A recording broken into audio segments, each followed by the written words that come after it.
Alright, on number 10 on your notes, it says use the Pythagorean theorem to find the length of the hypotenuse. I hope this is one that you would not take time to use the Pythagorean theorem on, but recognize that Pythagorean triple. The 5, 12, what is that? 13, right? The hypotenuse is 13. Now, I do want to caution you against one thing, that if this was the picture instead, and this leg was 5, and this leg was 13, that is not a 5, 12, 13. A 5, 12, 13 triangle is where the 13 is the hypotenuse, your C value. Okay, so if the 13 is the leg, that does not mean this is 12. That would not make sense. Remember, the hypotenuse has to be the longest side. Number 11 says use that Pythagorean triple, the 5, 12, 13, to help you find the length of the short leg of a right triangle if the hypotenuse is 39 and the long leg is 36. So in other words, this would be what side with a 36 and a 39. So that's just the 5, 12, 13 that's all been multiplied by what number? It's all been multiplied by 3. Right?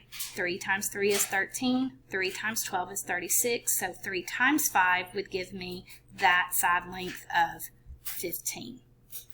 I do want to help you get started on number 1 on your homework on 14.1. It says to find the area of an equilateral triangle. We know that means that all 3 sides are the same length, and it tells me that they are 6 centimeters. The hint says to make a drawing, so you're going to sketch an equilateral triangle that has all 3 sides 6 centimeters long.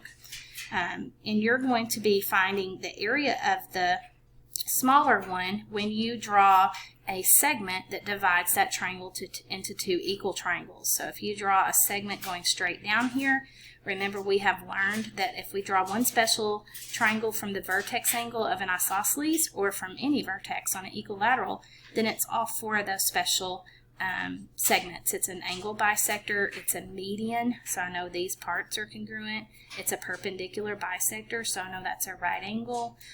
It's all of those special segments. So if I can find the area of this triangle right here, then all I have to do is double it, and that gives me the equilateral triangle.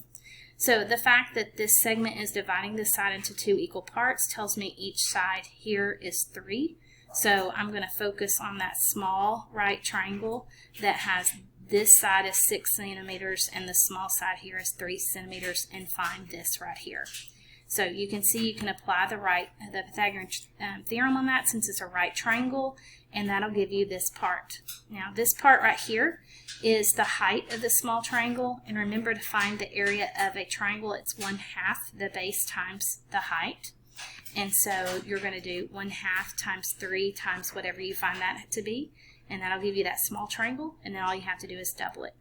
Don't forget to include units here. The sides are in centimeters, but remember area is always square units because you're multiplying centimeters times centimeters. Your units on your area should be centimeters squared.